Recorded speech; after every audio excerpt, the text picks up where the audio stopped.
2 years ago, we had a general election and Boris Johnson won that election with the biggest majority of any Conservative Prime Minister since Margaret Thatcher.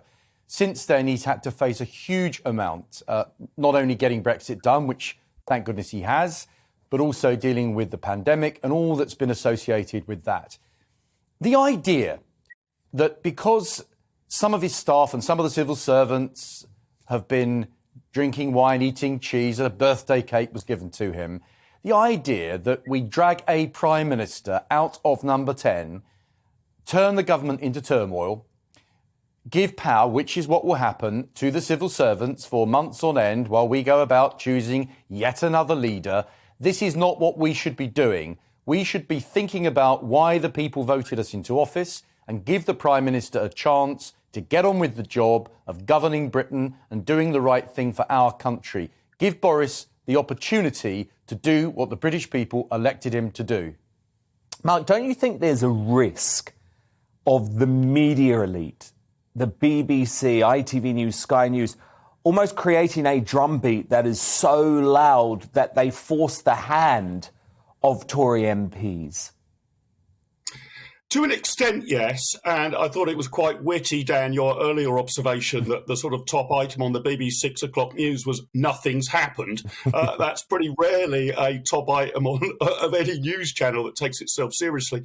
But there are unfolding events here, so you can understand why the mainstream media, even media hostile to the Conservatives and to the Prime Minister, would follow them.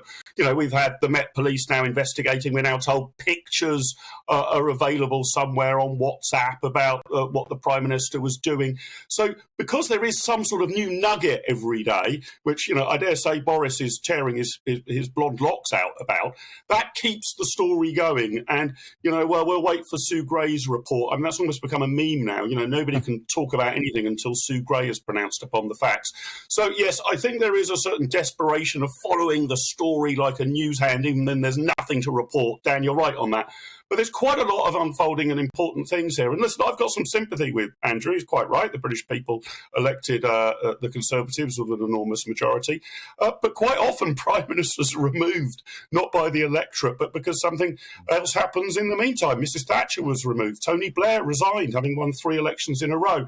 And it's a big if, because I'm not across the facts, I haven't got these WhatsApp photos, but if the Prime Minister has lied to Parliament, if that has happened, that is egregious. That is totally unacceptable. Now, I don't know whether that's happened, but I don't think that could be excused on the grounds that, oh, well, we don't want some turmoil in the Conservative Party, and he did get Brexit done, and he did very well at the last election.